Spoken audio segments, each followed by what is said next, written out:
government's going to tax them on their inheritances. Oh no! I know, but they have a threshold of 1 million, and then even then after that, it's only half inheritance tax. But oh my god, they're shit in the bed. And that's also on top of personal allowances, so really it's 2 million rather than 1 million. But yeah.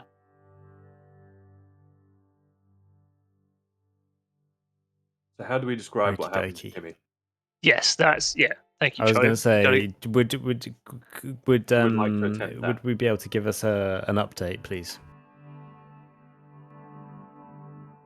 Well,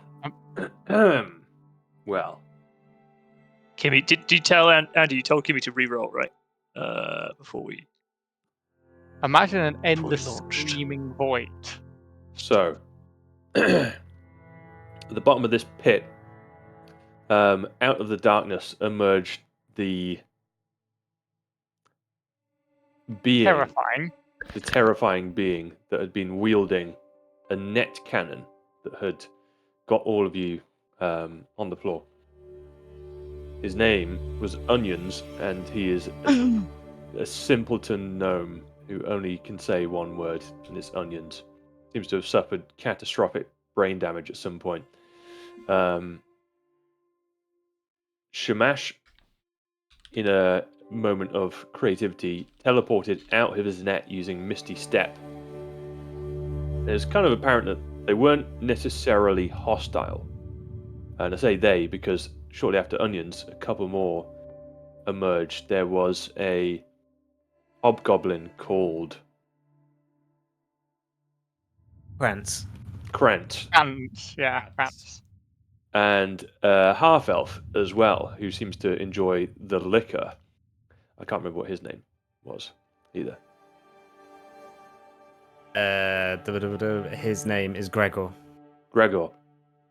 And they have a little camp set up at the bottom of this pit. And they've been there for quite a while, apparently. And they belong to a guild called the Order of Nubs' Hammer. The Children of Daedalus. Daedalus. Children of Daedalus. Daedalus, obviously being the god of creating and tinkering and stuff. Fixing shit. So basically, all like engineers. Yeah. And this is one of their bases. I don't think for any particular reason. It just so happens to be in this kind of convenient area that houses the standing stones of the sacred site. Although I think they did discover that there had been something underneath the altar stone, and they had actually created a bunch of protection mechanisms and kind of puzzles in order to get to the thing that they discovered. However, this was the predecessors of the ones who are there currently, and the guys who are there currently didn't know how to fix any of these traps or get through any of these traps. So it was up to the low profilers to try and crack it, and we spent a embarrassing amount of time in a square room trying to grab into these chains with a bunch of monkeys. These chains that were dangling from the ceiling of this square room that exists underneath the altar. Once we'd pulled all those chains, the entire walls of the chamber kind of lifted up a good 6 feet, just enough for everyone to go under. Everyone except Medica and the monkeys. Medica stayed in the room holding onto one of these chains, along with the orangutans. And the following room was an interesting one from Medica's perspective. He would have just heard in the darkness, 30, 30, 30, Oh, Yeah. God, this went on for so fucking long. What's going on in there? It was a room, again, another square room, or just a 30 by 30 by 30 by 30 room or something like that. Yeah, they were all kind of like large square rooms. And there was a lever on a little plinth in the middle that was just kind of begging to be pulled, and I can't remember who pulled it first, but when it was pulled, this little clockwork figurine popped out of the wall and started counting down from 30 seconds. And we didn't want to know what happened when it reached 0, so we flicked the lever again and it reset the counter. And we just figured out we could constantly delay the counter by flicking the lever again and again and again. Anyway, eventually we got bored of it, and we ran out of the room back into the chain room where Medica and the orangutans were, while it counted down just in case there was any trap or explosion or gas or Can I just add flying something in there? projectiles. Yeah. Just briefly, Charlie. We also just tried pulling its head off, and it didn't work, but we broke it.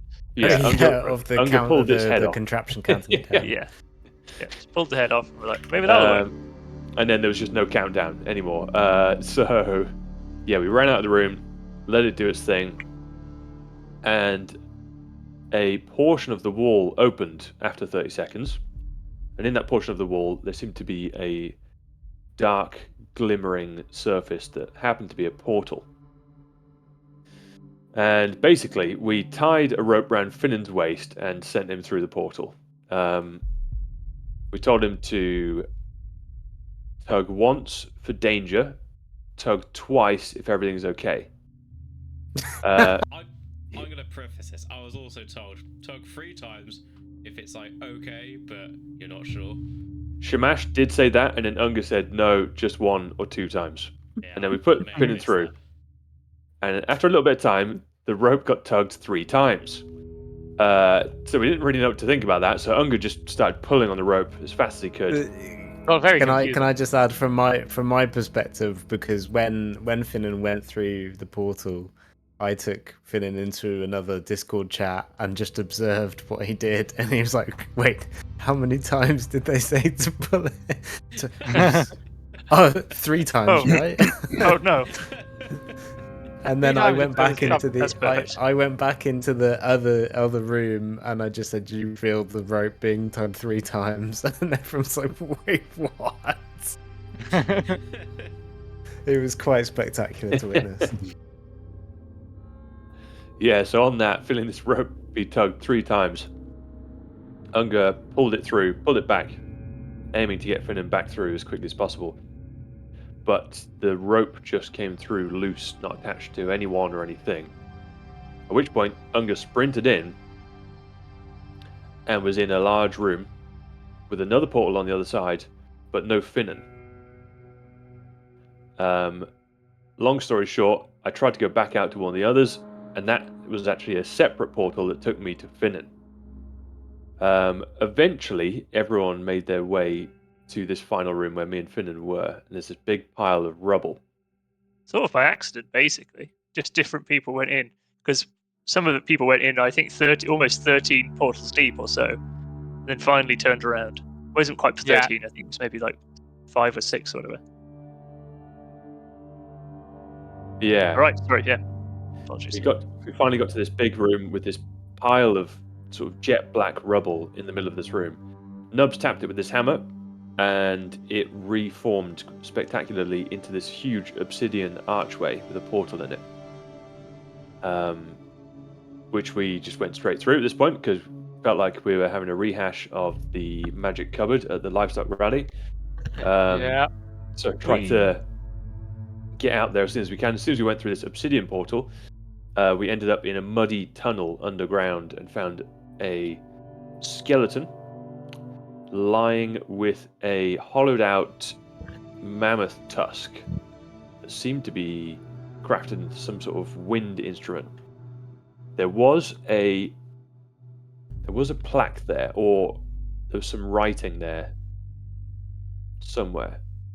Do you want me to remind you what it said? Yes, please. Yeah, but yeah, reading. And you've seen this with all the other spiritual mounds that you've kind of come into, this kind of passage of text. And in this, it read, "Through tusk and bone, summon warning, call thy brothers throughout our ordning."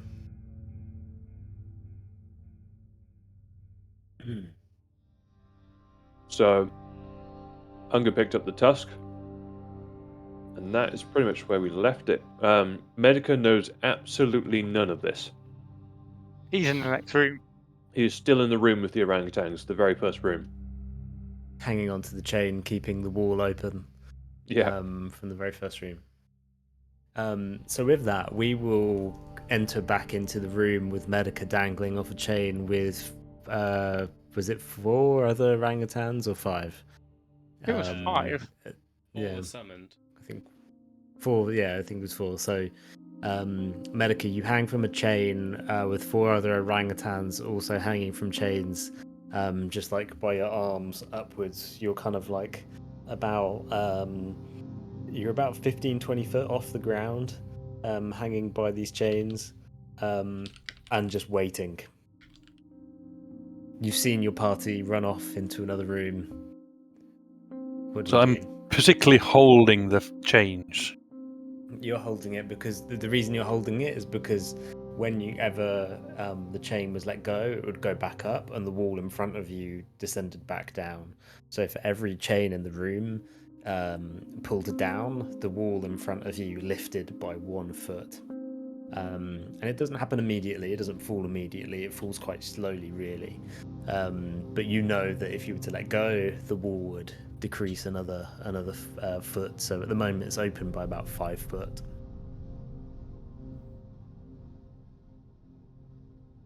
And how high I was, like off the ground? You're about 15 foot off the ground. 15. How did I get up that far up with the chain? I believe it was think Unger yeeting. threw you. No, he had it. Lots of people got We got a thrown. rope down to him, and he's Hmm. pulling the rope, right? Ah, yes, yeah. Oh, so So he's he not should be on the suspended. ground. He's holding a No. rope. He's He's holding a rope on rope that's ground holding level, the I think. chain. Yeah. Oh, which is pulling 2 of the chains down. Yes, I Yeah. remember now. Got it. So, yeah, So you're holding a exactly. rope, so you're actually on ground level, so you can probably see, you would see the portal of which everyone left through. Do I see anything around me that would allow me to tie the rope on something? No, there's nothing in this room to tie anything to.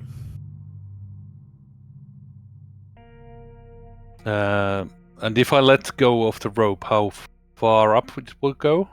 Or So, do I have yeah. enough rope? Did we tell him about the? I don't think anyone explained to Medica what was going on. Because he would have whenever you known came this. through. He would have seen you all go into the portal. But what was also happening is there are 5 apes holding onto the rest of the ropes. Or the rest of the chain, sorry. And as we moved each chain, the door opened by, or the large wall opened by about a foot each. So you would know, should you let go of that rope, you will still have 5 feet headroom to get through where the door is. It would be 4 because the rope is holding 2. There was 4 Is it holding 2? Okay, orangutan you'd have- summoned. Okay. So you have 2 ropes, and you would therefore have 4 feet headroom to crawl through. Do I have enough extra rope so if I would let go of the rope and right now I would still be able to reach to the end of it? 30-foot rope plus 15, and I think the room is 15 tall, so I would say you have 30 tall, so you have 15 foot of extra rope. No, because it's tied to 2 chains, so it's Oh. higher. So between it with a very good athletics check, you would be able to jump up and get it. And it's tied on 2 chains, so if I let go it would go down 2 feet. Yes, exactly. Medica is frustrated because he doesn't want to just stand there. Potential fights are being missed. And what exactly is around me? Like it's a big room full of basically just chains hanging from the ceiling. Yeah, that's what it is. It's a 30-foot by 30-foot room. There are 6 chains hanging from the ceiling, 4 of which have orangutans dangling from them. The room that you saw everyone go into afterwards has a lever in the middle. Again, another room 30 by 30. At the end of that room is a portal that you've seen all of your party run through and not come back out of.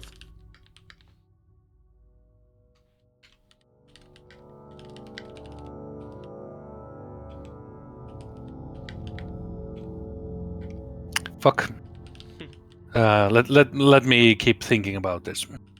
Okay. We move back to the rest of the party. Without hesitation, Unger's going to take a big breath. and then start to blow into this mammoth tusk that he's got. As you start to put your lips to it, Krantz is like, "No, wait, you don't know what's going on." You start blowing immediately, and at first it feels like it is hard to blow through, as dust and other things just start flying out of the end of the tusk, and at first you feel just vibration around you. And the sound that comes from the horn starts so low that all of you feel vibration in your chest and in your legs, and you start to feel the room shake and dust start to fall from the ceiling.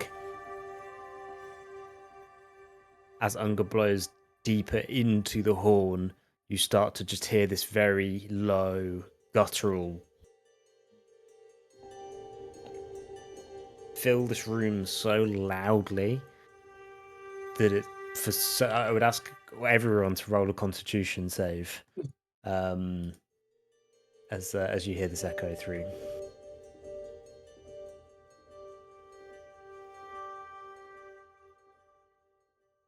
That's no good. Nubs, you shit yourself. Yeah. So we've all got Constitution save. Yes, everyone in this room, Constitution save. Krantz is going to roll as well. 19. Oh yeah.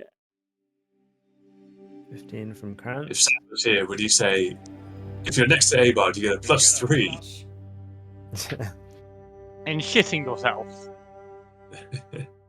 Does anyone have a bard sheet? Would anyone do us the pleasure of? Ooh. I don't know who's had him in the past. I think I don't think I have. Synced up. I think I have, May but or I may don't not know have used where it. to find it. If you can find it, Jay, go for it. I'll have a look real quick. It won't end up on my list of characters, will it? No. No. It would have been a link I would have sent to you. Yeah, no, I don't think I have the link saved anywhere, unfortunately. That's cool. Let me roll in the app for him real quick. I'll show it on the camera so he doesn't feel hard done by, in case he does. Campaigns.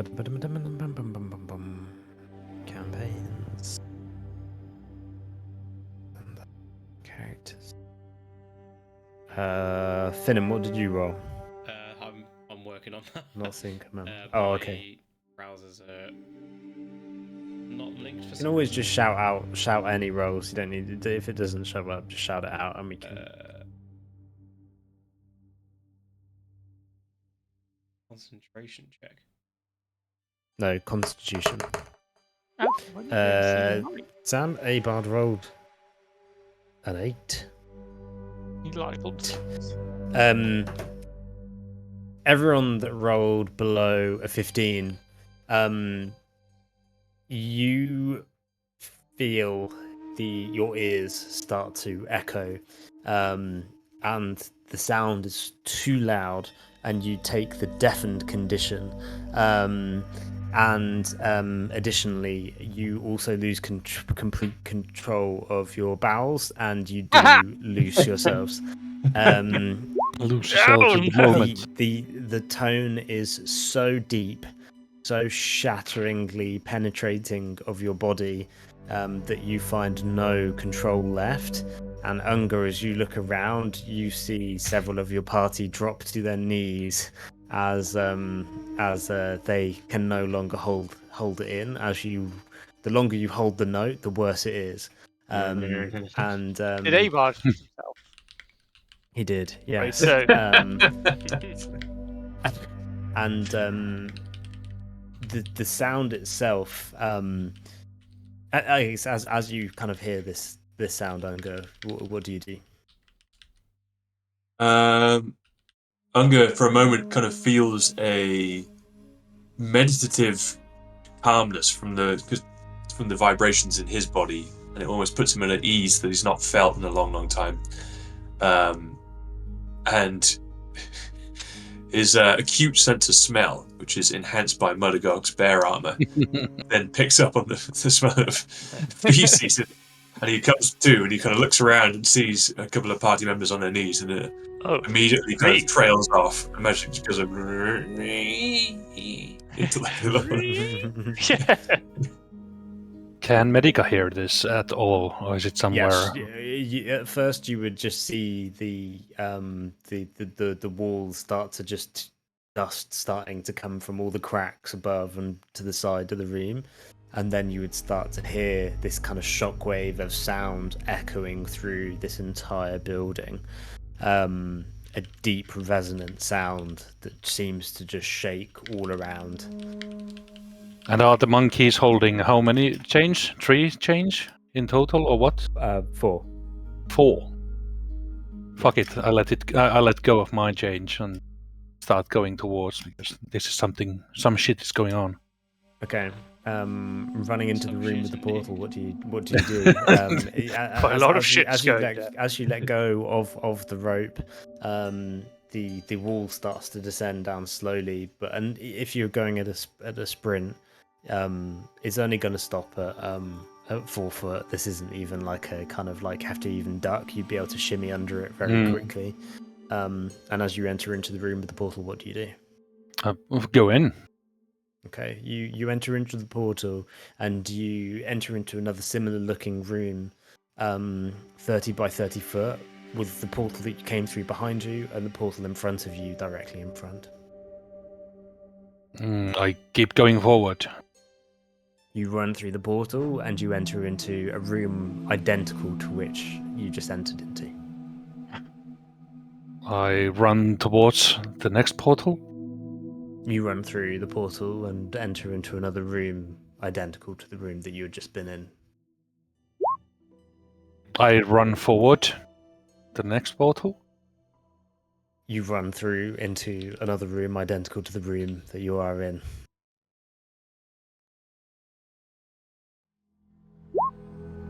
Oh, my charisma. I'm starting to become self-conscious.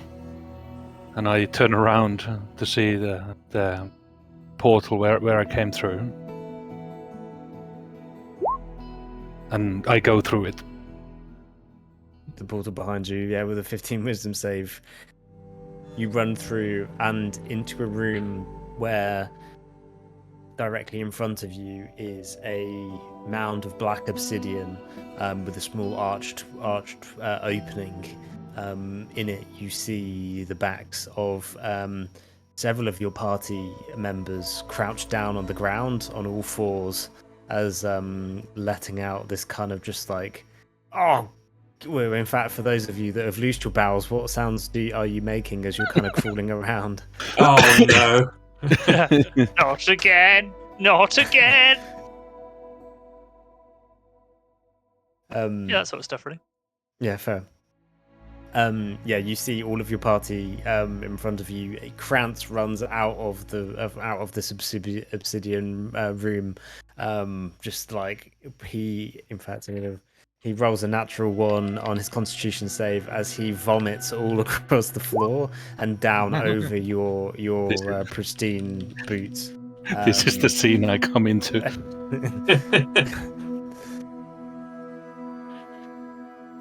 You are reunited with your party in not the kind of state that you imagine them to be in. Unger just meets eyes with you, Medica, and shrugs. I make a perception roll and like try to look if there are enemies that have caused this. Like, no enemies. What? No. It's all friendlies in this room. bamboozle. Fun noise you're making, Unger. Why don't you make it again? Many people do poo. Maybe not a good idea. Oh, really? No, I hadn't noticed that. I can smell. Unger have very good sense of smell. Yes, mine's not so good, to be fair. Finn's like got water in his eyes, like, oh, the shame. Kind of just nub shit himself. That's what I don't know. I think he just like folds over in two and just goes, ah! Like just like it's not a loud noise, but like you can just hear him like breathing out. Like whimpering, like Yeah. I had to think Yeah. maybe Nub's like he's prepared. I imagine he's got like underneath his kind of robes, he's almost got like pajama style jaunt, like a butt flap. Imagine like he's kind of sensed it Oh coming. yeah, like he just squatted down you see and just clawing, took a shit on the floor. clawing at the like his ass as he tries to find the little butt pad, and he just in time manages to remove it as a streak of diarrhea. With spraying out of a 2, he definitely doesn't unhook it quick enough. Yeah. Just shitting Oh. into his With hands. a 2, all he does is he ends up shoving his hand down his trousers and like poos on his own hand as he's trying to. Oh no! Oh no! And as he pulls his hand out, it wipes all the way up the rest of his clothing, and he gets some on his his water bottle. He's like, "Oh no!" and like tries to put that down, and it goes on his like ration stores, and everything is now covered in shit. Accidentally Like touches much his more. face. He starts Yeah. retching. Yeah, puts it underneath his. Accidentally gets a little bit under his nose as he rubs it. He starts retching and throwing up. There we go. How's about that? my God.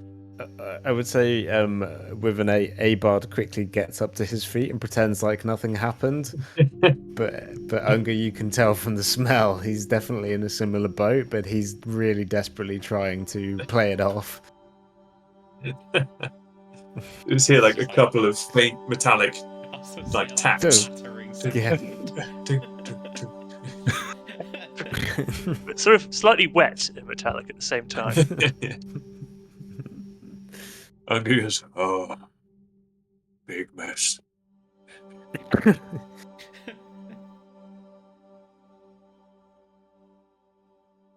But he looks at the mammoth tusk in awe at this latent power it seems to have to make people shit themselves. And he's intrigued.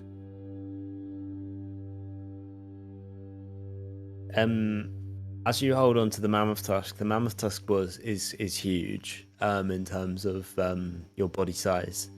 But as with all magical items that are held that you have all possessed over time, they start to, and you experience this with the magical conch that you got from Chief Gur's body, and from Duke Zalto's pouch. It starts to shrink down to the size that would be more aptly of yours. And it comes down to kind of like the size of almost like a flugelhorn, if you kind of know what I mean.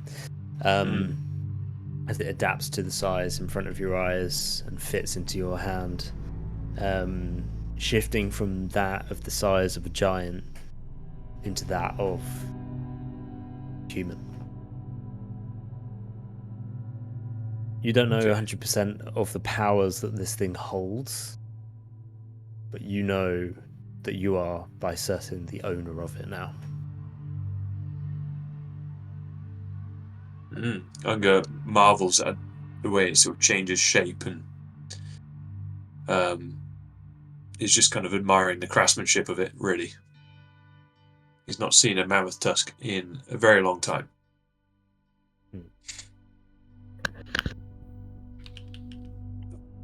And as you do look at the tusk, you would notice runes and markings on it that are not of your kind. Most likely giant. I quickly pull out the haft of Duke Zalto's spear and compare the markings of the two. Do they look similar? They don't. No, they're of two different languages. Okay.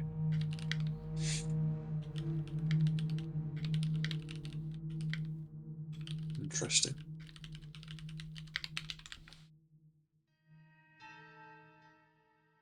I'm just going to tuck the mammoth tusk horn into the musical fold of bear hide where his panpipes are stored. Nice. kind of like wearing it on his belt almost.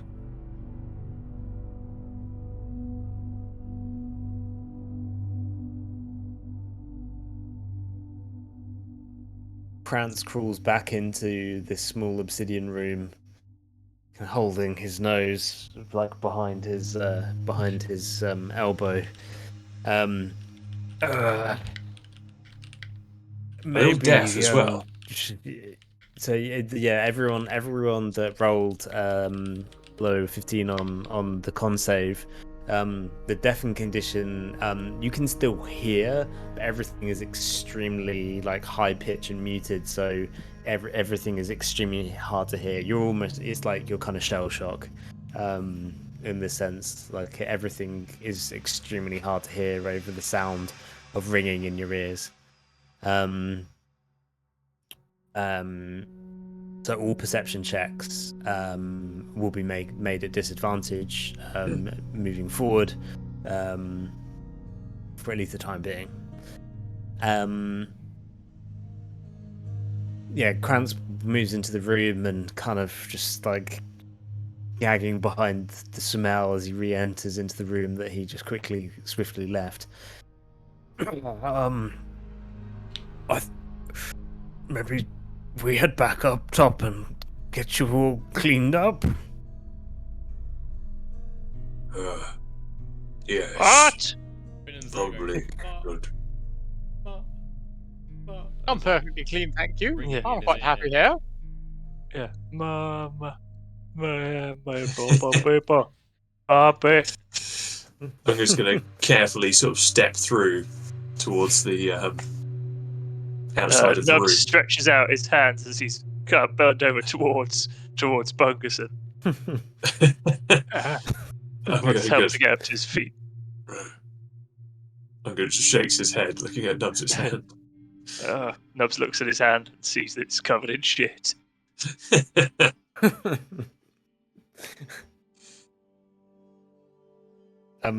Abard also deafened is pretending like he knows what Krantz said, and he's like, a cup of tea would be lovely, Krantz, yes. Yeah. That's what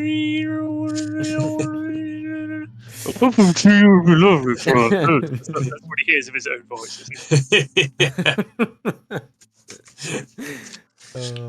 Finn's looking confused. Like, what?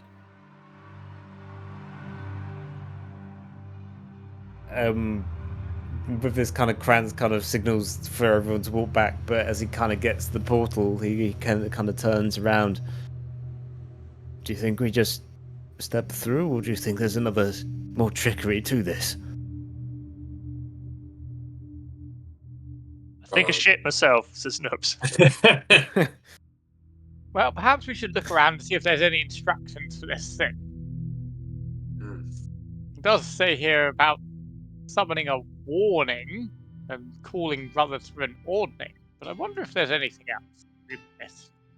And Shamash decides to try and have a look around where they found Horn, using his perception. More perception, yes.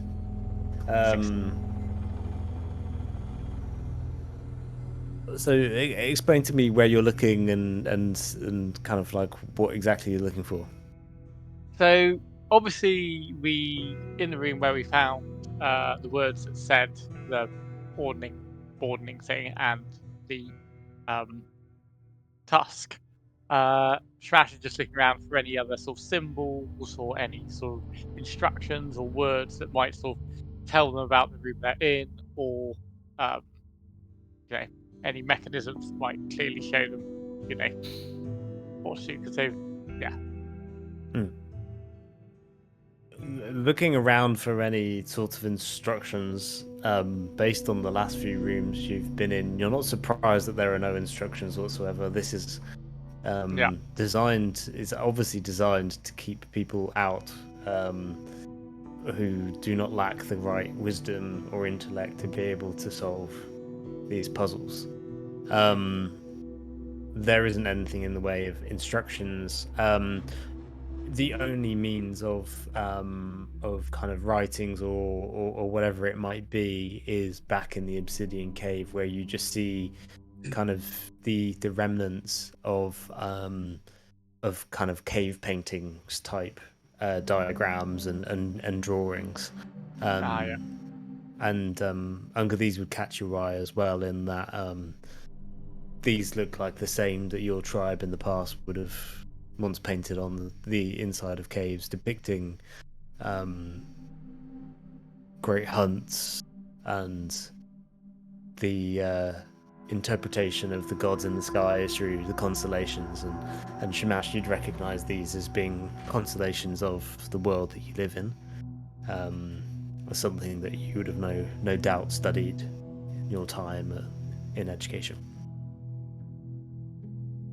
My word, they've got the constellations. Oh. These cavemen were maybe less basic than we previously thought. They did look up in the sky, rather than just down at their feet, as goes the traditional academic understanding of these mental caves. He's got his face right up next to the drawings. He's kind of tracing them gently with his fingers as well. Shamash, you turn and look at Unger as he's kind of like caressing a stick figure with two large boobies. I was going to say that classic those old penises from like the ancient finds, so like big hips and big boobies. Yeah. Just generally big ladies. He's nodding now as well. Interesting. The biggest You like areoles you've ever seen.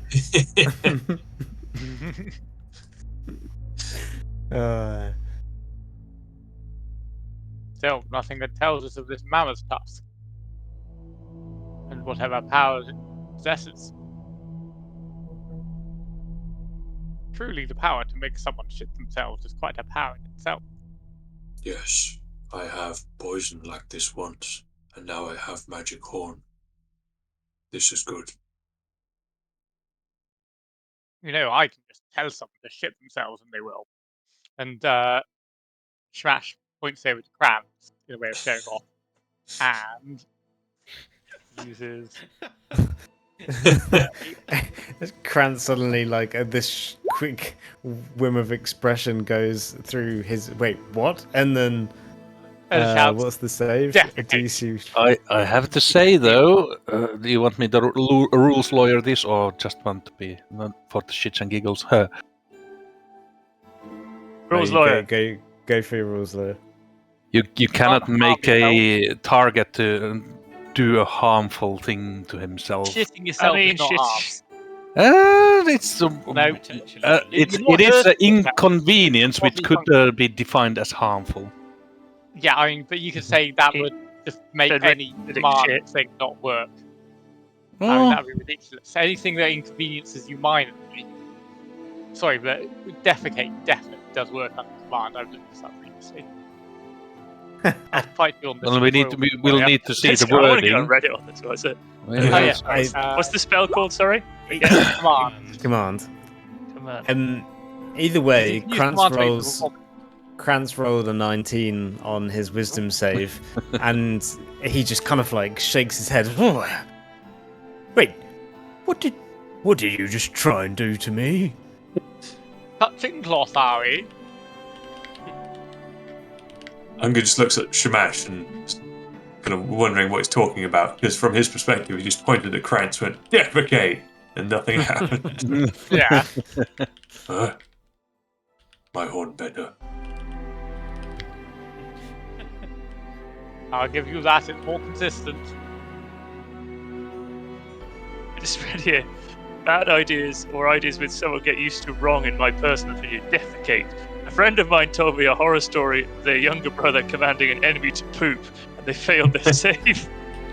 Unless your whole group's sense of humour suits that kind of thing, it's not the nice. Yeah, it's totally legit. But I think that was to an enemy, though. I think it's under the rule of cool according to the. Yeah. Definitely. Yeah. Like, it's doable, but is it reasonable? This would be in this situation, potentially. We could have like a jury of people who decide is shitting your pants directly harmful to you or not. Reputationally, it's not great. Well, yeah, and then you have to imagine changing the clothes and cleaning yourself. But yeah, But that just made me think of an even worse thing you could just demand someone to do. It's just I'm not going to say it. Ah. Oh, come. God. Oh, I think it's not going to It's harm just- yourself. If anything, it's benefit. exactly. If you It's not prostate harmful. health. It's just Yeah, to absolutely the final dead boss. It's like Yeah. a huge giant. Yeah. Come. The final blow before beheading. Yeah. Yeah, he's just exactly. He's just about to attack someone. He's like, wow, winding up a massive sweep, and you just tell him to do that. Completely put him off. Sorry. Okay. Yes. Well, anyway, That's sorry to derail. okay. Kranz, dear. Kranz looks at you. So, what did you just try and do to me? Just in your head, dear boy. Just in your head. He rolls a 5 Cast on 16 yeah. He rolls a 5 on his charisma save. He kind of like looks confused at you for a moment and just All right then. Come on then, let's go get you all cleaned up. Luckily, you've come to a place with a nice warm spring in it.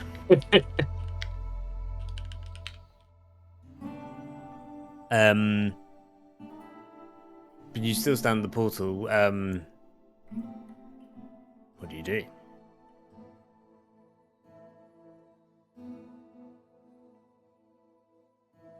So I this suggest that Avard would I lead think a through shout the was portal.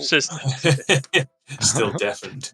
Still can't hear Like, anything. Finnan's really struggling as to what's going on because it's just like in his Yeah. ears. Classic noise.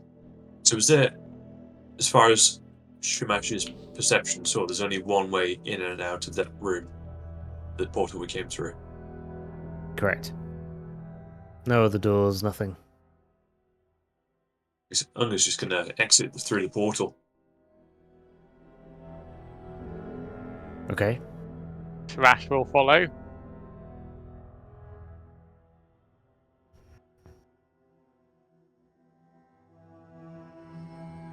He's going to a different channel. No, as you exit through the portal, you see 60 feet away a number of orangutans just like in this room hanging. You've entered back in through the main portal and you're back at into the puzzle rooms.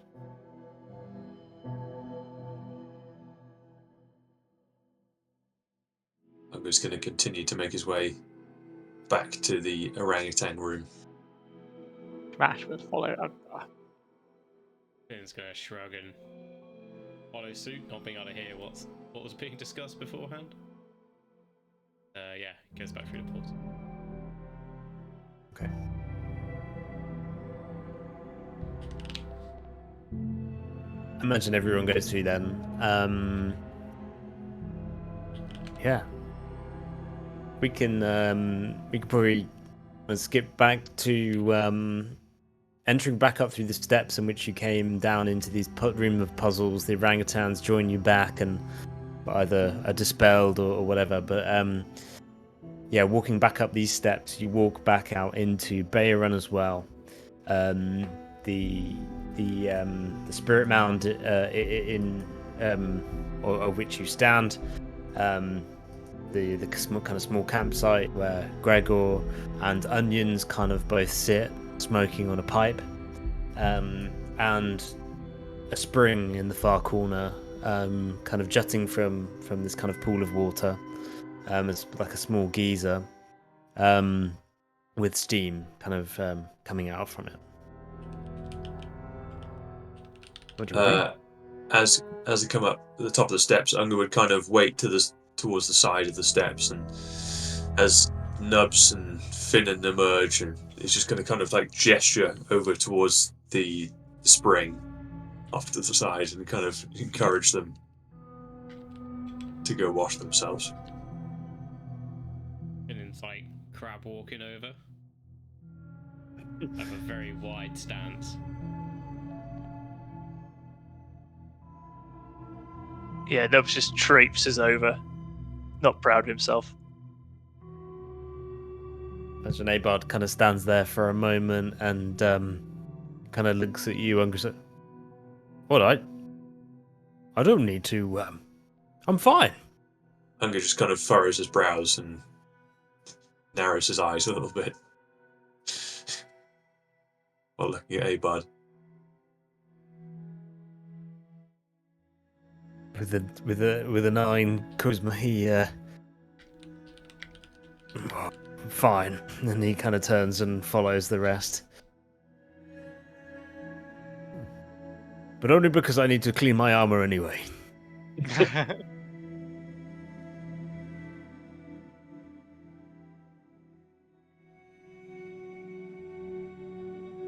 I imagine as Nubs kind of walks off, Krantz kind of tries to like say to Nubs before he walks, "We need to talk about that hammer of yours now." But probably not hearing anything. Well, Nubs, you don't keeps hear walking. what he says. Yep. He just walks past. He's okay. I can't believe I fucking shit myself. Krantz kind of shrugs him. "Well, I guess have some food and maybe a drink. Well done. It was impressive. None of us ever got past the first room. Mind you, probably not enough of us anyway." How many of you were there? "Just 4. Doctor is out at the moment." You have a doctor, you say? "Well, we call him Doctor, but he's not really a doctor. Just his name, really. Don't know is where it his comes name from. Dog Tall or something, perhaps? Maybe lost in translation over the ages, but he's not very old, really." Oh well, very strange. So did you say He you should were be back making later. tea?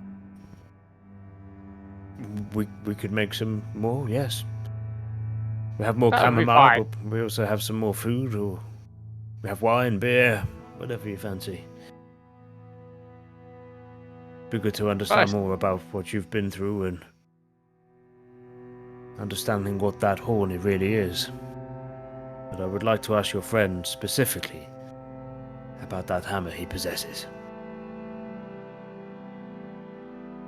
Yes, perhaps Medica here, our friend who has some maybe abilities close to a doctor, can help this young little gnome who's washing his bum right now. No. Well, there we go. That's that answer. Well, I tried. I suppose myself and Nubs wouldn't be able to hear what's going on still, because we're deaf, right? If you can't hear shit. Yeah, and you're also probably about kind of like 80 foot away as you've gone Washing to your the ass spring. cheeks. Yeah. Wait, hold on. Washing our ass cheeks. Oh, in fact, it's actually much further. The spring to the tents is actually about 500 foot Wow. distance. Like, it's a massive well. This massive kind of like underground sink. well. Imagine that, but much quieter. Is the water standing water, or is there like a flow? No, there's a flow to it, and it kind of runs off into two. It seems like it must come from the north and pass through down into another kind of canal that it passes out of to the south of the cave. But in the center of this like large pool of water, the pool itself is about 200 foot wide. There is a geyser, like a fountain, erupting from the center of it that kind of lifts about 15 foot into the air, and gives off kind of like a warm water, and the actual kind of pool itself is warm as you would enter into it, and there is this kind of like slight smell of sulfur in the air. All right, Always everybody one- who is only smell washing of their sulfur. fucking asses downstream. I don't want to be drinking your fucking feces all day. That's all I hear is maybe your like little chin wagging as you look at me. I'm pointing at the downstream, like, Nubs just says, "Yeah, I'll move when I wash my ass. And I'll follow you down there." like, Finn is gonna shout, "The water feels amazing!" Yeah, and it does. This is Cleansing probably the waters. closest thing. This is the closest thing to a warm bath you've had in probably months, I would say. Now it's full of Oh, shit. we do not clean Because ourselves. after feeling this, Nubs like decides to just pile, like just fully strip off and hop in and just have a full on soak. I just imagine, you know, Hank, that scene from King of the Hill where Hank, like, he's in the hospital gown And he's got no ass. and he's got no ass. I imagine that's what Yeah. Nubs' ass looks like. Yeah, just the flattest ass. He doesn't do any leg days.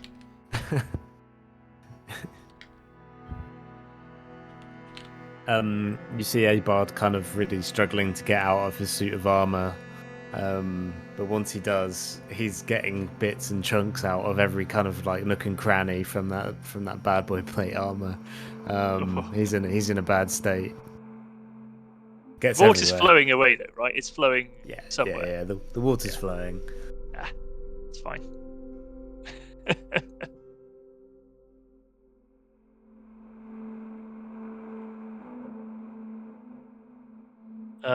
What are the state of Nubs' clothes then? Like, I guess his underbreeches are ruined, or are they like? I mean, depends Recoverable. on. Yeah, I mean, like ultimately they'll probably be recoverable to a degree.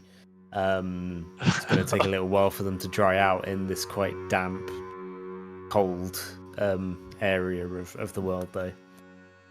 All right, Nubs is going to swim to the shore, just doing a little doggy paddle, and he's going to grab some of his clothes that got first. The ones are just with small shears, and just fully immerse those so they have some kind of like wash, basically. And then he's going to take his under breeches with him, just dunk them under the water and start scrubbing away.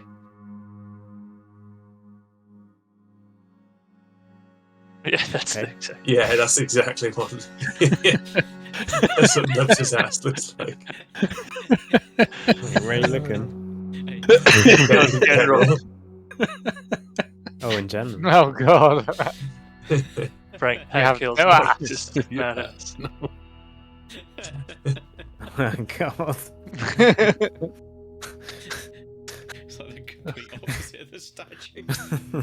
Yeah, it's so awful. like I say, Hen is already like reacting to these. Like he's Of course, the he is. Yeah, ultimate lurker. Yeah, he I is. wish Hen was he's on ready for that. what's called on our D&D sometimes, because he would be such a great We should player. definitely get him in as a cameo Yeah. at some point. Yeah, he I he love could that. he Who could play a knows? legit troll. like Yeah. like the magical Well, troll that's like can't suffer like damage. It'll like every time you try and hit it or slice it or shoot it, it kind of puffs away and then like reappears somewhere else. And our mission is to try to get the information from him, but he can't give a Yeah. fucking straight answer. I It's don't like- know. I was gonna say he'd be. I don't know. I don't know. He'd be really good sort of Maybe. like shopkeeper or like a Yeah. do you know what I mean? Like Going in, like just randomly roll him into some shop because some adventurers. Where's does mine tickle your interest? It's like, oh, can we kill him? Do you have some swords? I don't know. Maybe. Maybe. Exactly. Yeah.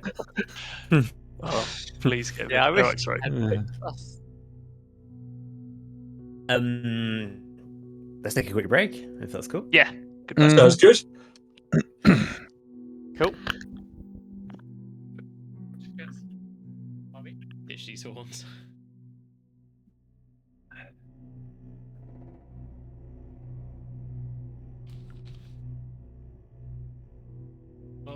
no.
Oh, yes.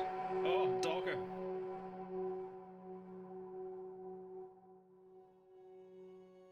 Hiding underneath the piano. Was there a dog that turned up on Aiden's? Yeah, he's like just like bosh. Alfie's just boshed the door open. I think he's just lurking under the Alfie! There it goes. Alfie! Alfie! If he can hear us, Alfred. probably not. No. Alfred! Alfie! No, he can't hear shit. Crap. Or he's just being Alfie and be like, "Eat shit, boys, I'm too Yeah, alive." shit, boss. Yeah, could also be that. Not impossible. A fucking thank you. Oh, it's good, isn't it? Oh, I've never seen that before. Unbelievable. I've seen that somewhere as well, I can't remember. My motivation for doing squats is like, oh, come on, I don't want to have that. I've got to avoid that. Yeah. Wait. Ugh.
Old game director on Planet Coaster 2.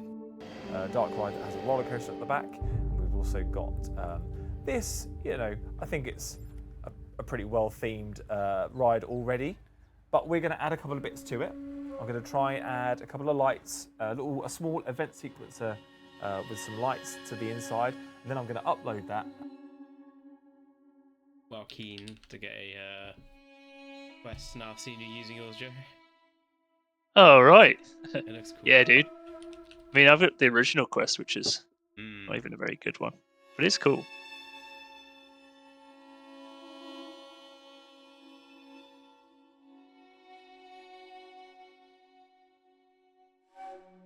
How do you find I like don't longer know about that game anyway. sessions with it?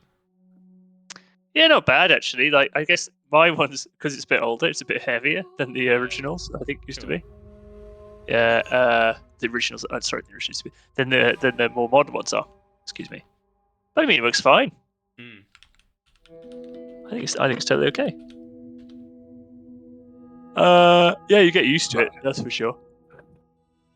Oh, excuse me for yawning. Pooping yourself on a daily basis. That's something you're talking about. Yeah, man. Sometimes you have to. Just gotta get the poops done. What else are you gonna do?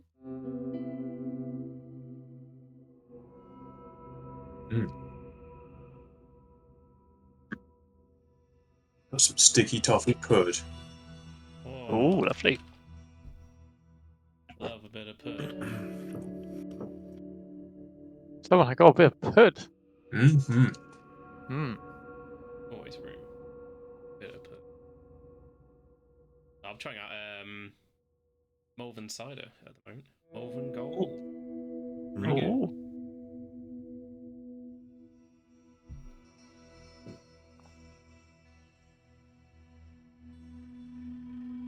Okay.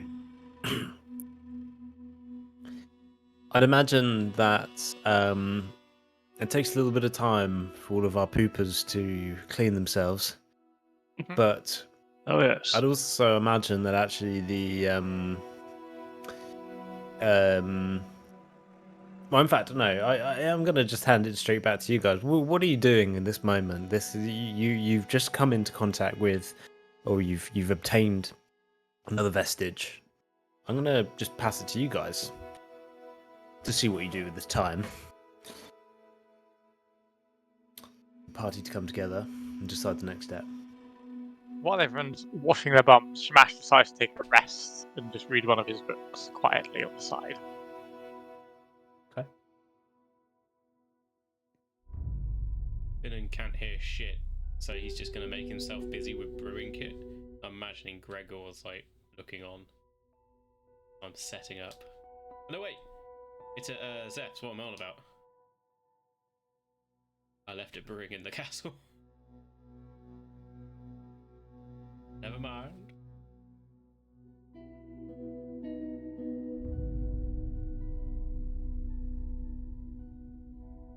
Can the guys? Are we starting to be able to hear now, or what do we say? Sorry.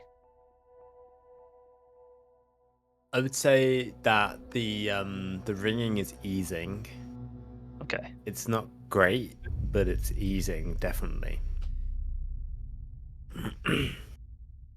Finnan turns to Nubs. Nubs, come sit by the fire! Just yelling, unaware of the volume of his voice. Imagine Nubs has a face much like Joe's right now and doesn't respond. Huh? I didn't fully hear what Finnan said, to be honest, so actually it kind of works pretty well. Yes!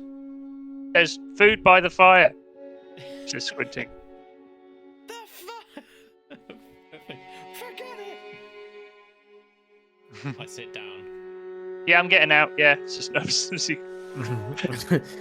Hey, Bardock's of it. Please, He's Alpha. never played the liar. Yeah, no.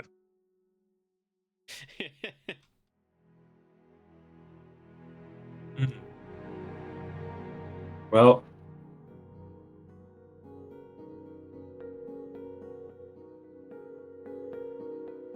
Unga's just going to sit near the fire and kind of look at this horn in a bit more detail. And Didn't Medica think is watching Unga and the horn as well, because he wasn't there when these things happened, and he's like, still haven't figured it out. Yeah, it's been a long time since Unger's had any connection with anything from his past, and all of a sudden seems to be flooded with Sorry. vestiges, images, people.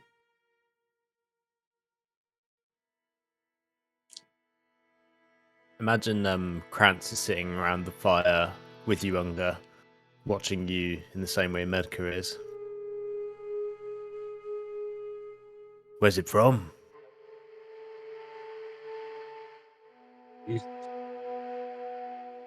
The horn. Mammoth. It's mammoth horn. From north, they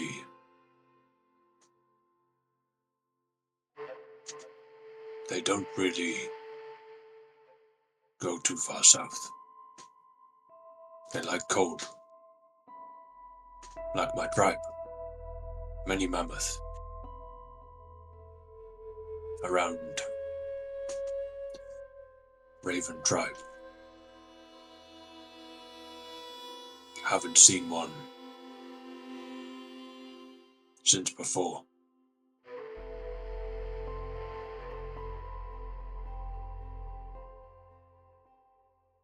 They're still around? Not the mammoths. Your tribe? No. Mammoth. Maybe. I don't know. My tribe, all dead.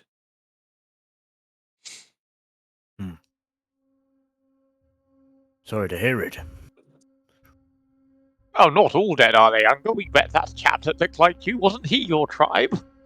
No, not my tribe. No. Well, He like me, but not from Raven tribe. my word, what a complexity your people has. You hairless monkeys are more intriguing by the day.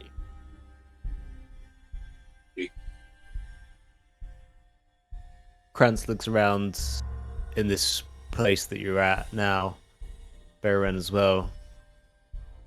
So there would have been another tribe here? Yes. Yes. And they were protecting that. Yes. You find skeleton, graves, anything.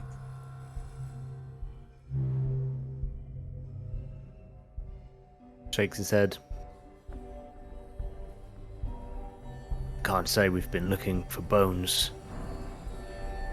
or graves. He looks at the totem poles and stuff in the on the mound. Seems to go deep enough, though. Could house many. We never leave. Even in death, we stay. Why do they protect, or why did they protect that?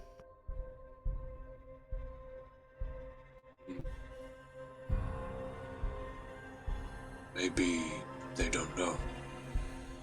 Maybe only protect this. Unger just points at the altar and the mound. Is sacred. This is... Well, I hear legend of these vestiges, but only legend. These places are home. We protect our home. Maybe only tribe leader know.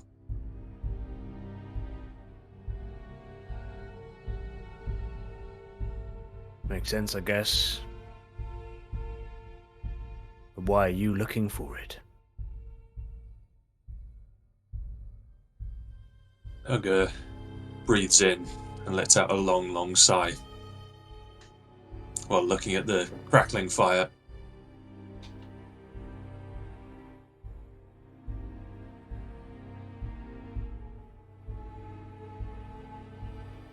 Because one was stolen.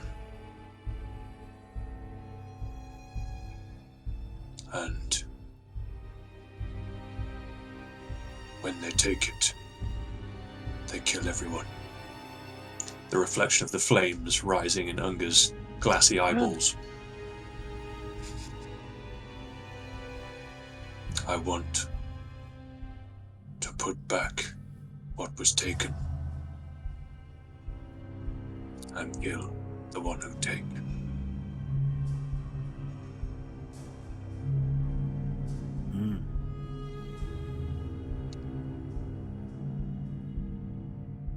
Well, he holds a beer. I'll drink to that. Good luck to you in your quest. I'm sorry we couldn't help too much, but I'm glad that you found it. This is help, Unga says, raising a beer and downing the entire thing.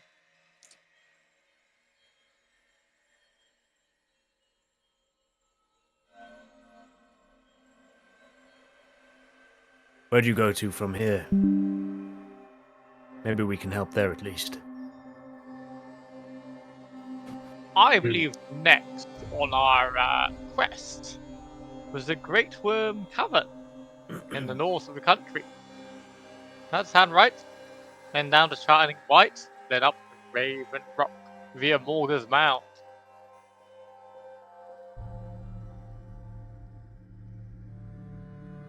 Feel free to correct me on this. The map reader, the cartographer of the group. Place is warm. It's warm by the fire. No, where we're going will be very cold. In the far north of the mountains, the Great Worm Cavern. No, I don't have any worms. Oh, yes, none of you can hear what's going on. Well, Medica and Unga, I guess I have you two for company. Great. Unga looks at Shamash with a slight underbite. Medica has 1,000 miles stare into the fire, not acknowledging anything. I've never felt quite so alone. So yes, we're going east. No, never east. We're going west. Far west. Up to the mountains. A place called Great Worm Cavern. Perhaps maybe we have a slingshot or another one of our flying boats you could lend us to get there. Although we do have a flying castle up there. Oh, I probably should have said that, shouldn't I? Luckily no one who matters can hear me. Anyway. Yes, we're going far, far west. It is quite the journey. The biggest skip between these places we've been in quite some time, I would say.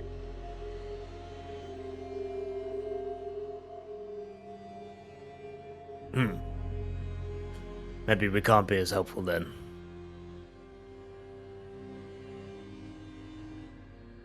I mean, I would offer you our gyrocopter, but that itself is broken. Oh, I'm sure Nubs here could fix it.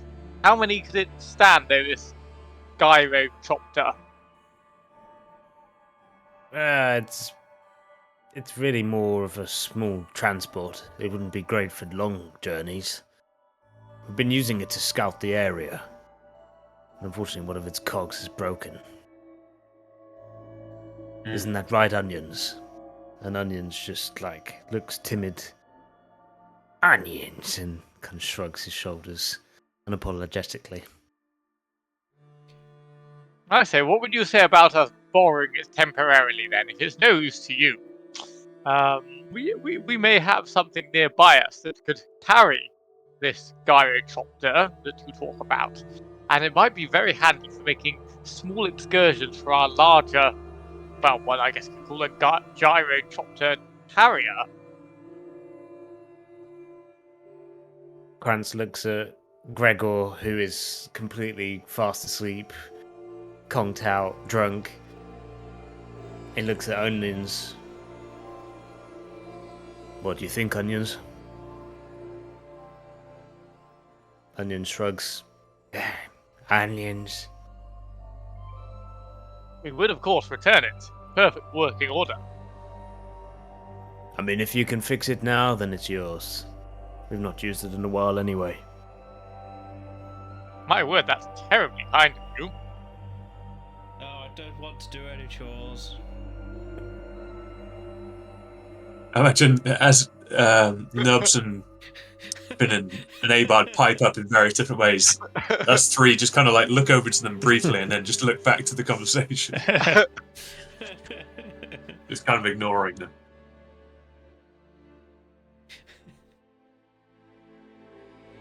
We can show it to you.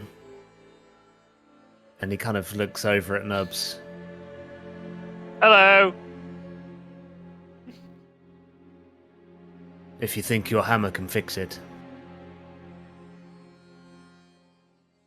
His hammer can fix it. Go on, Nubs, fix it. No, I'm not hungry, thanks. No, not biscuits, man. Fix it. I don't have any biscuits. God damn it. Kranz looks around. Right. Surely one of you has some form of magic to be able to help these fellows. It's unbearable. As he looks at Unger, again, just a slight underbite, hairless orangutan. Oh, Unger, no magic. Don't trust magic. I can spare this man if he was dying, but any more than that is beyond my capabilities.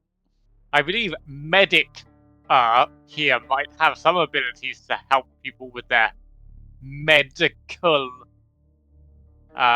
issues. Say bear, and Finn produces the blue summary. No! No! Imagine everyone no! kind of holds their head. At this moment, Abard stands up and says, "Did I ever tell you about the story about how my grandfather became a horse? It all started back in the northern end of this climate.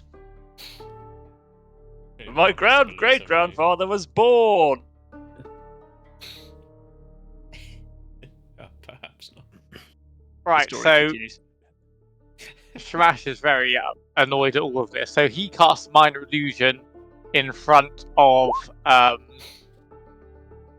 Nubs, which is a parchment written on it the words "Fix their gyrocopter with your hammer."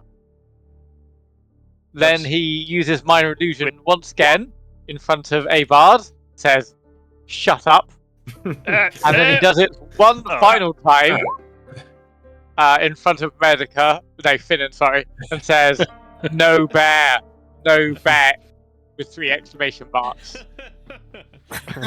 Finn picks up the scroll, says, "Oh, they got this all messed up." Puts a little comment after Yeah. the note, No. and then puts a question Yeah. No.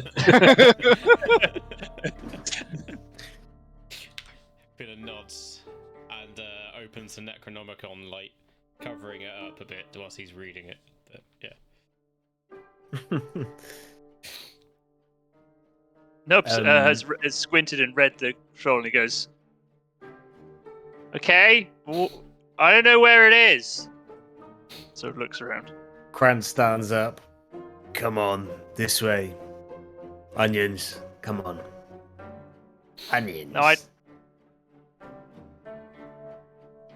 Do you want me to follow you? Onions just kind of stands in front of you, Nubs. And he's just like, onions. Does he nod his head? Yes, he kind of like Oh. does like a come hither kind of. Okay, with his okay, yeah. finger. Good. Then we'll go with that at least. We've got a visual cue. It's Okay. surprisingly took the party a long time to realise they could do this and that sort of thing to most people.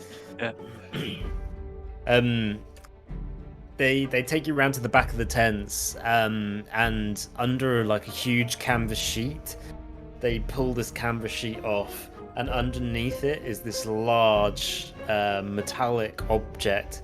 For those of you, I don't know how best to describe it, but it's almost like it's made of Meccano. These kind of like steel joins and bars and bolts. But what you see is a propellered machine, and it seems to have 8 seats in it, like all like very tightly packed. a large kind of hole on the back and a tail. And you see the kind of styling of it is that of kind of like a dwarven type design. Onions just kind of points at it and walking over to, in the center of the what they're calling the gyrocopter. You see a number of different cogs all formed into different angles in this kind of wrapped around this single kind of pole pillar that these kind of wings come out the top of. And you see, as Onions kind of points to it, this large crack in one of the larger cogs in this kind of the staff of cogs all kind of intertwined on each other.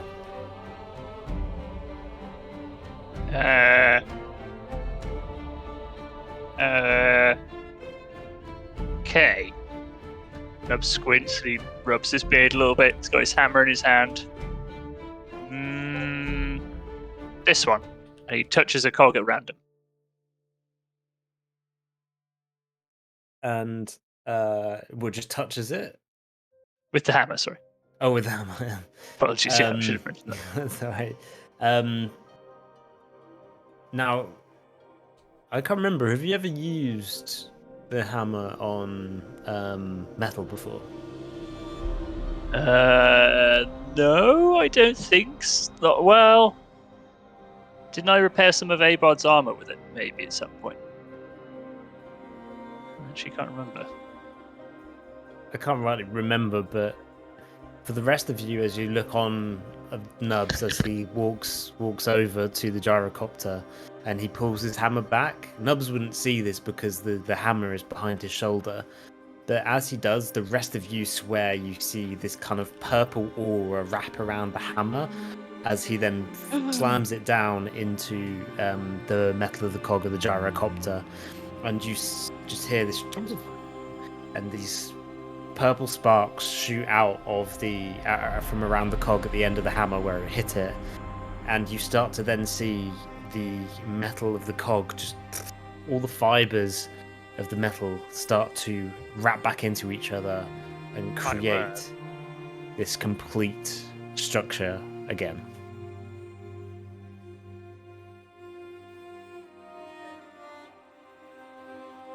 France from over the back of Nubs, kind of looking over, just shakes his head in awe and wonder. Yeah, seems to have done it. Nubs just gives it a thumbs up because he is sort of believing he can't even speak anymore. He can't hear himself.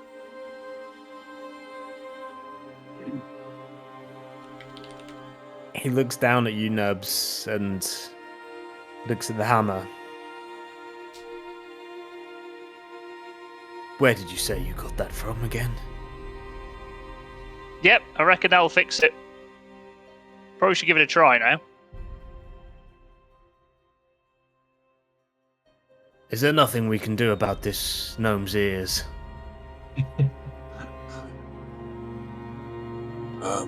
Maybe shout. Where did you get that hammer from? Smash takes it upon himself to cast Minor Illusion once again. He can't be bothered with a pen and paper and all that kind of stuff, so it's just literally like words in the air saying, "Where did you get hammer from?" Question mark. Oh, where did I get this hammer from? Oh, that's a long story. Oh, I'll probably have to sit down by the fire for that one. Shall we go over there? Yeah?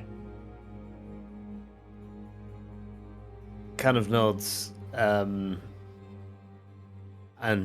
Gestures back over to the fire. Okay then. And Nubs walks his way over to the fire. So plonks himself down. I'm trying to find a good picture of what the gyrocopter looks like, but there's nothing that kind of fits my description on Google Images, so I'll have to find some versions for you. I'll get ChatGPT to give you a good rendition of what it looks like. But yeah, as you come back around the fire, Krantz sitting down, kind of gestures to like, please.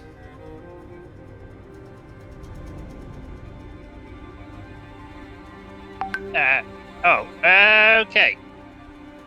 Well, this hammer was, you see, used to belong to my grandfather, and he had it stolen from him by goblins. But that's not important right now. We're trying to tell you how he came to be. Anyway, I recovered the hammer from the goblins. No, I wasn't talking about that. What was I talking about? Oh, yeah. So, well, he got this hammer a long time ago when he helped a poor creature stuck in the forest, you see. It looked to be just some kind of strange... wait a minute, how did this go? Let me just double check this. Have this written down somewhere.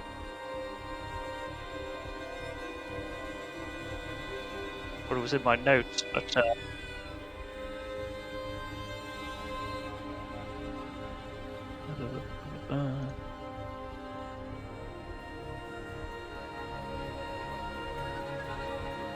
But anyway, we'll go with this. Yeah, so it was a poor trapped little creature, and he helped it fix its shoes. It was just some elfy-like thing, basically. Well, anyway, it turns out it was a fairy, and it was all a bit of a test. And she granted him the power to fix the shoes and have the goodwill of all peoples imbued in this hammer. And this hammer can fix any shoes you like, and they'll be the softest, nicest shoes you ever had in your life. That's all I heard about it, really. He used to become the most famous shoemaker in all of Kibosh. Anyway, I soon inherited this hammer from him, and unfortunately I was ambushed by a bunch of goblins who stole it, and then I've been looking for it ever since, and finally I have recovered it. However, I have since got a bit of a taste for adventuring, so I'm hanging around for a bit longer, because I've just enjoyed it, to be honest. I enjoy this lot. Why, thank you, Nubs. It's nice to understand that you enjoy our lot and you're not just hanging around for the money and fame like the rest of us. Shimano's eyesight of Nubs, he's no idea if he said anything or not. He's just still locking eyes with the hobgoblin.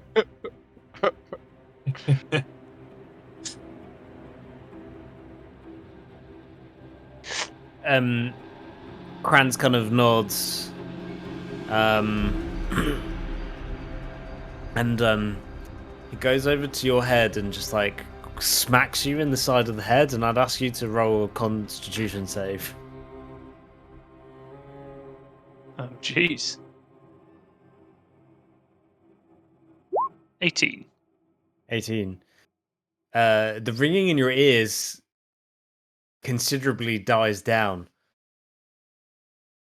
Did it work? Can you hear me? Oh, I thought you were just turning back to your old hobgoblin ways, but yeah, I feel like I can hear you a bit better. Oh, I just always remember my grandmother said in moment of temporary deafness, give someone a smack around the ear and see if it rattles things around a little bit, and well, that helped a little bit. I think so. Sorry. Yeah, I can sort of hear you now. Okay.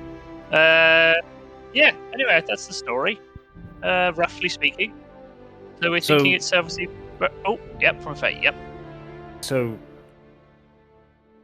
your grandfather got it from a what? A squirrel, a rabbit? What was it you said? A fairy, I think.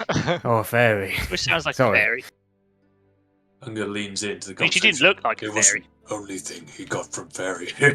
And like elbows Nubs in the room. Oh. Yes, but Oh, we have yes. a working theory that perhaps they were more than just friends. He may, in fact, not be my grandfather, but indeed just be my father. I never find out about? Who knows? It's all a bit confusing at the moment. You see, the thing is, do you mind if I just show you on that thing? What do you mean, show me on that thing? Just turn it around and show me the end. The stuff. Okay, I'll show you the end. He says with a firm grip on it, turns it around and shows him the other side of it. And then raises an eyebrow like, what? kind of then points to a lapel on his tunic, and you see the same symbol. You see, that is the symbol of Daedalus. Daedalus. Yes. So you know Yes. that. Yes. We talked about this before we went down in the cave, but Sorry. that was only about what I think about 50 minutes ago. But yep, I Yes. still remember. Just the thing is, you say your grandfather met a fairy. How much Yep. do you actually know about Daedalus? I mean, they're good at making hammers. So yeah, know that. I know he's spelled with a D as well. I'm literally just scrolling to make sure I got this story correct. Away. That's Yeah, okay, that's yeah, okay. yeah. That's what I know. Okay, not very much. Then. Everyone, just can I tell you all a story? Yes. Why not? I like Got nothing better to do. Can I have a sausage? Says Avard, looking round. Oh yes, I'll have one too.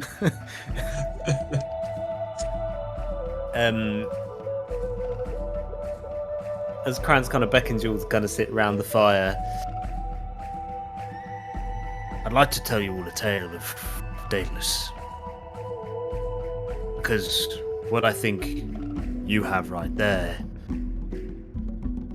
is a tool of Daedalus. And it may not mean much to you, but to us it's a pretty big deal. Have any of you ever heard of Daedalus before? No. Yes, of course. Yes, Daedalus should. Well, in some circles, Daedalus is well known, in others, not so much. But Daedalus was not some great warrior or wizard, but he was a craftsman, a maker of wonders. Exactly, an artist. He was an artist of the world, but he wasn't of this world. They say that Daedalus was one of the Feywild,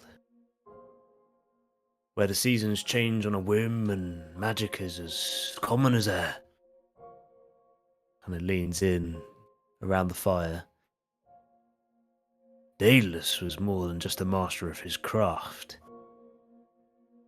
He had a hunger for creation, a love of invention that burned as bright, looks up now to the starry sky, as any star.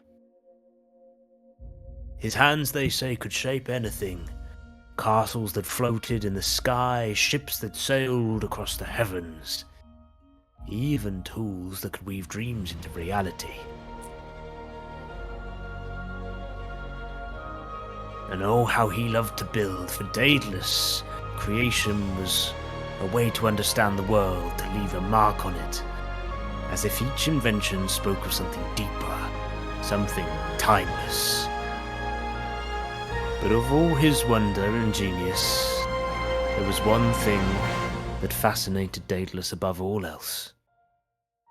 And he opens his arms, gesturing at all of you. Mortals. Strange, fragile creatures that we are. Living such short lives, burning bright and fast.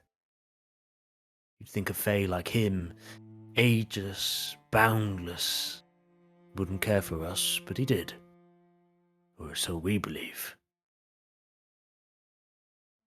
They say that he spent time among us, walking the mortal realm, not as if some aloof god, but as one of us, listening, learning,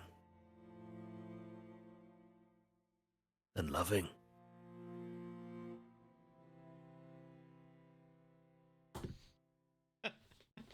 Unger makes that face while looking towards Nubs. Yeah.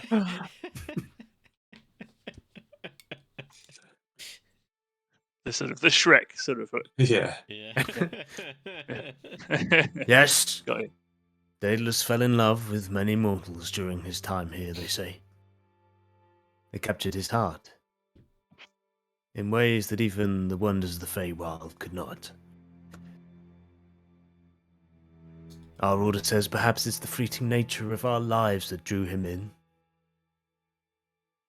But they say he took mortal lovers, and in those unions, children were born. Some say these children carry a spark of his genius and a touch of his magic, but most would never know it. To them, they'd just be regular folk. Like me. With Just maybe- nodding, saying he's regular, not understanding any implication. With maybe an odd knack for building or fixing or dreaming up things no one else could. Or being really good at fixing shoes. For instance, says Nubs, continuing the story. Or loving seagulls, perhaps. For instance. Rash pointedly stares. And he looks back down at the hammer. And some say that Daedalus' tools, things he left behind, are still out there, waiting to be found. Our guild tells stories of a compass, a quill, a chisel, a belt, and a hammer.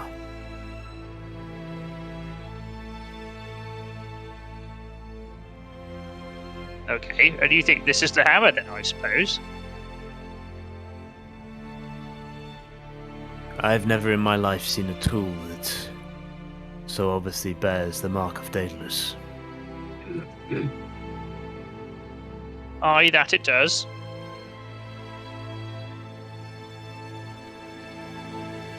If the story's true of your grandfather, then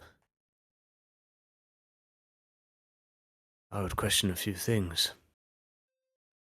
We call ourselves the children of Daedalus, but we know that we are not truly children. We merely follow in his footsteps and his way of life. I'd very much like to meet your grandfather, if possible. Oh, I can't remember if we'd agreed on backstory and Grandpa, but I believe... Oh, well, I said I inherited this hammer, you see. So that means he's no longer with us. No, he's in a retirement home in Kibosh. Is your grandfather alive or dead? Dead. Oh, no, he's dead. He died at the retirement home.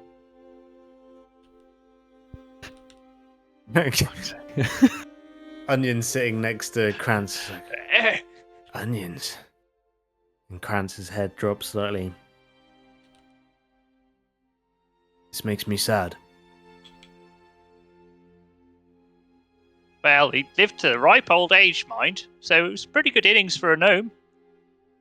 583. Not bad. Very old. Come to think of for it, a most gnome, gnomes no? never really make it that old. And your parents?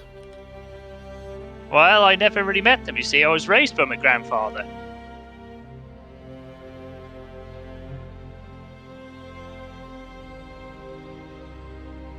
Yep, just me and Grandpa. Unger's eyes are squinting, even it is like -3 intellect. He's starting to like put these things together.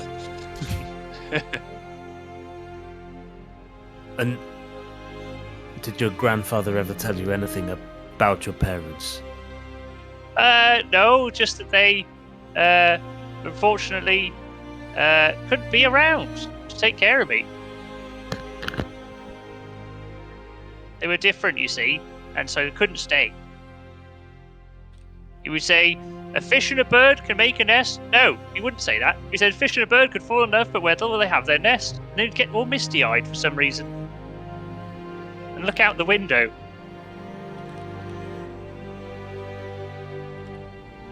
Okay.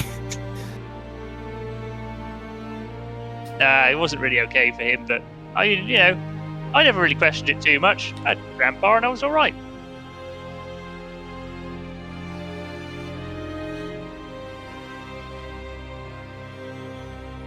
Krantz looks confused. He just kind of stares at you for a while.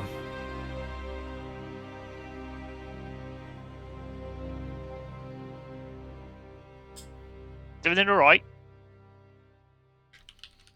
Everything's fine. Everything's fine. I just have so many questions and I feel that you're unable to answer them. Ask away. What do you mean?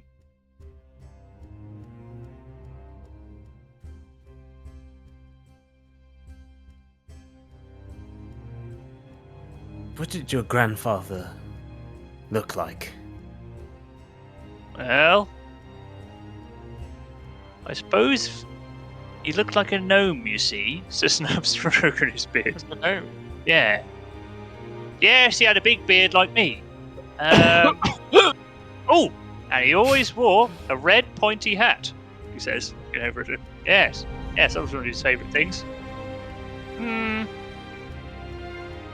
How tall was he? No, probably about my size, I would say. Not much taller. Let's see. Always wear a waistcoat. Yes, that was one of his favourite things to wear. And he had long white hair, like mine.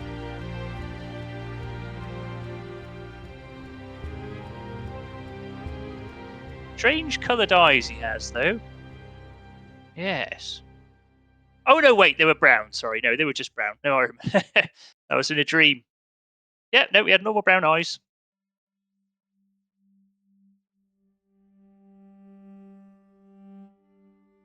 But there was one thing about him that was awful peculiar.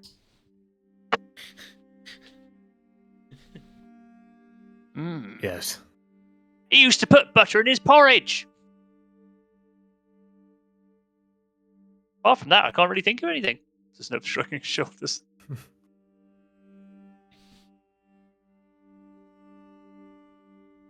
Krantz just looks at you.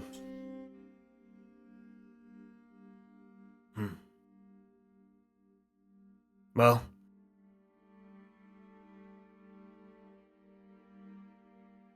no.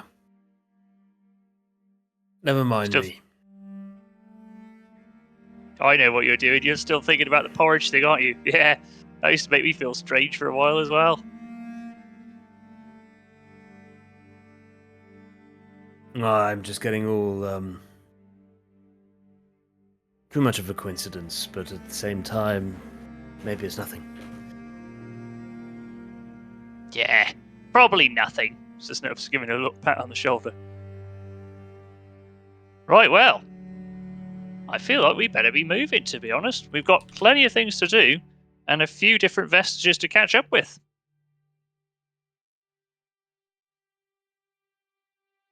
We do have much to do. That's not incorrect, Nub. No.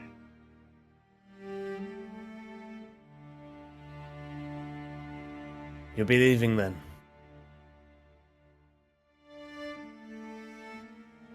You're very welcome to stay for longer, but if you need to be off, it's fine. Unfortunately, time is of the essence. Very As much much so. as we would like to stay, grow our companionship, learn to know each other in ways that we have before. Oh, holy moly, look I at that. believe we have a duty to keep going, to seek out the other vestiges, to go, ideally, where no adventurer has gone before. To the perilous journey is a journey we must make. The addition of your gyrocopter to our flying castle will make the journey all the easier.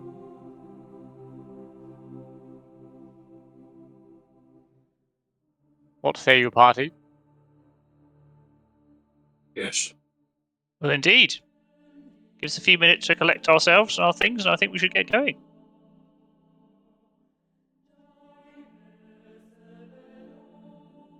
Finn's still fully absorbed in his book, Death, so you're gonna need to kick him.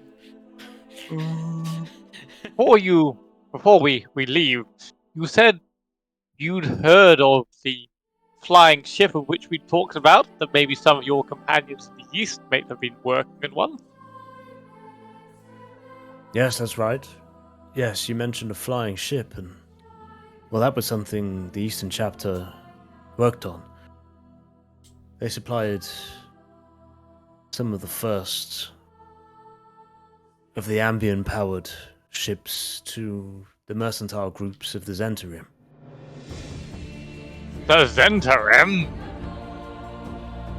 Tell me, what do you know of the Zentarim? The mercantiles, merchants. They put in a large bid for the equipment that we were developing, and as I understand it, the Eastern chapter provided and delivered on the contract. My word. Let it go no further than here today. Can I trust you, my man?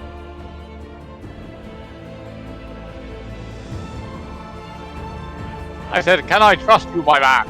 Oh, sorry. I thought you said you did trust me, my man. But yes. No, I said, can I course you trust can. you, my man? Of course you can trust me. I have nothing to hide. We have much to hide, but with you, we will share. We have heard the Zentarim are working with the forces of evil. I know, a shock to you, given such a staple they have been in Western favored society. But we believe they have been corrupted by the Red Wizards of Thay, who are in hand with some mysterious fish people, who are also working with the rogue giants, who contributed to the sack of Neverwinter quite recently. The chaos from far, the Zentarim may play quite a strong part in it. Any information you could give us regarding the Zentarim would be greatly appreciated and help us in our battle to save Faerun from them and their evil tactics.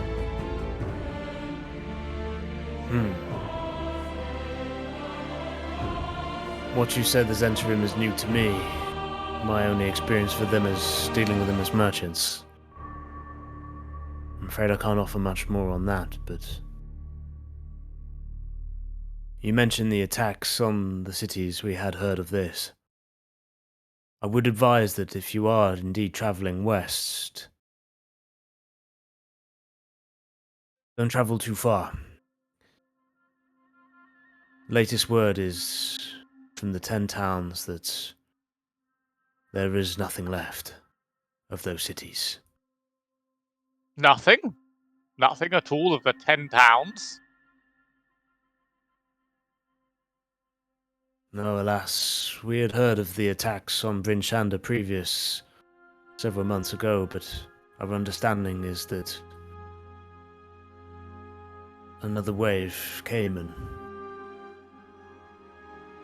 the town itself is now ruined. No, that can't be true. Bryn Shander must still stand. We fought hard. We fought well to prevent the giant from ransacking that spark of civilization. I'm sorry to be the bearer of bad news for you, but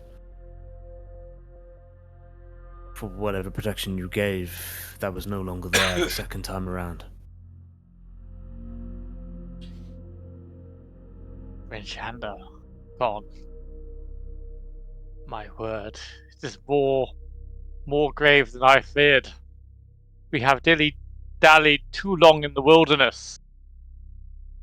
Why every second we wait now brings civilization to its ruin and under the thumb of the giants, the Red Wizards of Thay, the weird fishy people. We must go at once! Party, It has been good to meet you, Kranz. Perhaps others of the party will wish to say their goodbyes, but I will say mine now. We must be on our way. You have provided us with comfort and hospitality. That I appreciate.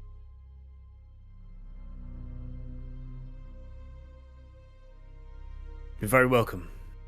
I'm very glad to have been able to offer you some form of respite. If you find yourself back in Neverwinter, then please do visit our western chapter. Tell them that Krantz has arrived. Krantz hasn't arrived, Krantz sent you. It'd be weird if we told you to arrive. You weren't actually there, but I might do that because that'll be more funny. Good idea. Unless you're me, it means I'm you. But stay You- safe, Kranz. I was going to say, if you in Neverwinter go to Beach Leviathan, it's good pub. We like it there. Yeah. Yes, it is. Been there many a time myself.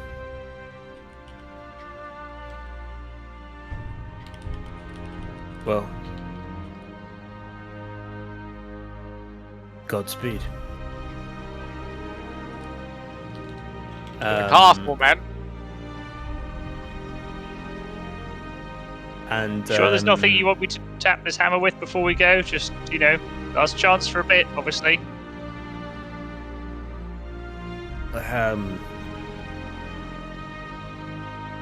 Bowls and spoons over here, if you wouldn't mind fixing those in a jiffy whilst you're here.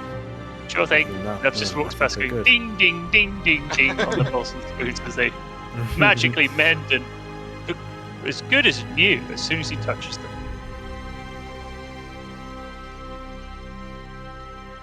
How's that? Thank you. Oh, and the contact in Neverwinter, head to the Black Lake District. Ask for Greenwood. And tell him Krantz sent you. Not that I've arrived. That would definitely confuse him. Good luck piloting this thing. He kind of stares at the gyrocopter. It's a little bit rickety, but it does have a little bit of speed behind it. Yeah, that's a good point. How the hell do we get out of here? I flew down here. Well, no, I actually just jumped, but my friend here flew down. Where did you guys get up, Nubs? Stairs. There are Yeah. stairs. Bloody hell. Well, let's take this thing up the stairs and take it back to the castle. And Oh, then we'll- this thing is not fitting up any stairs. Like, this is an Okay, look- eight-seater helicopter. Hugo looks at the doorway that's it's was barely eight-seater. wide enough for him to get through. Yeah, if you Yeah, see next the to the picture in gyrocopter. the chat, check general. Oh, sorry, I missed that. It's like a Very bare weird. bones, like little. Oh, fucking hell! I imagine it's like Little Nelly from James Bond, but it seats 8 Yes. people. Oh my god, that's insane. It's a real heavy lift. It's like a little scouting vehicle, ultimately. That's Um, incredible. I was there- imagining there's, like like- one seat of Little Nelly style, yeah. It's very unarmored. That's the one thing that you take away from it. This isn't something to get into a heavy battle in. Has like- anyone seen the beer video about the fat biker dudes in Yeah. GTA? They look Like, like Oh my the- God. it looks like it's like Yes. full of the. Hold on, Yes. let me find- yeah.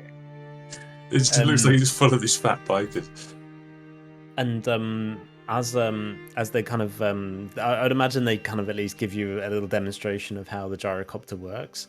It has like a rip cord, but within that, once they get it going, after about Is it 5 like or a 6, lawnmower? Like- yeah, exactly. Yeah, it sounds Lawnmower exactly lad. like a lawnmower. But the one thing that you know when it gets going, and every time you kind of pull the ripcord, like this green glow kind of emanates from this kind of like grilled box in the back of the gyrocopter. And once it starts going, this kind of like small orb just lifts up, and it resonates in this kind of green light and hovers in suspension in the middle of this grill. And Krantz kind of looks at it, and what you recognize as the sound, it is very similar to that of your flying ship, the hum that gave from the flying ship before. And kind of Krantz gives it a bit of a kick and said, "It's not much, but it's enough ambient to be able to power this thing indefinitely. Just got to use the old core to get it going and make sure to shut it off. But because otherwise it'll just sound like this from be heard from a mile off. It'll be enough to get all of you up." Fantastic.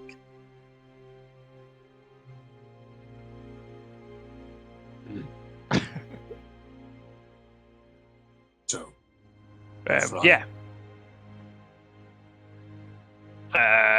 Who's gonna pilot it?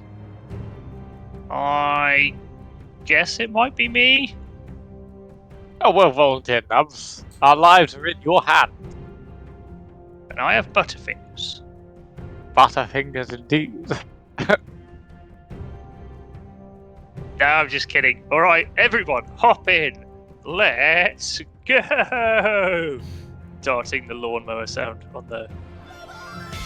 Everyone get into the spoof. Let me. And we see the party erupt from Amazing. Bayren as well. It's like this will fight the Valkyries. Out of the large bowl, another vestige in hand, the party in the rickety gyrocopter starts pedaling their way. Imagine it does have like pedals to be able to steer Yeah. it, like in one of those swan boats. Oh, yeah. You have to like one's and it's directed by who's pedaling the most on either side to be able to turn you. But yeah, I imagine that you fly the gyrocopter out, back down the hills, you get an incredible view of Faerun and the kind of like overarching landscape in front of you now, across this kind of night landscape, and you head back down to Zephyros's castle, nestled on the edge of Bayrunners Gap, before taking off onto the next leg of your journey.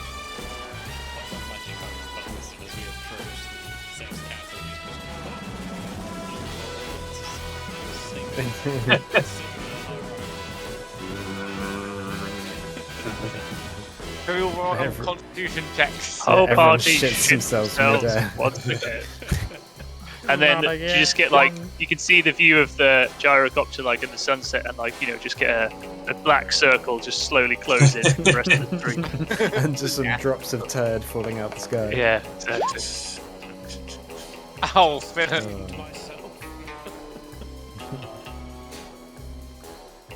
Amazing. So, Yeah, that was really good. I mean, I would say that's a pretty natural place to pause, but if you guys want to keep playing, yes, I yeah, understand. yeah. No, I yeah, think I that- feel a very obvious thoughts. That is good for me. Me too. Yeah. Oh, that Nice. was a great session. That was really good. I wonder how long it's going to take for us to break this. Destroy that. Yeah, it won't take long. We'll crash into Zeph's castle, I'm sure. Whoops. Oh well. Can't we stick that at the beginning? 3 days. 3 minutes. I can see you guys. Especially Well, Yeah, the way true. I see it is that, we've got the aircraft carrier as the yeah, castle, true, yeah. and this is like the F-16 that goes and does little, flurries to bomb the enemy or drop us off. Yeah. Nice.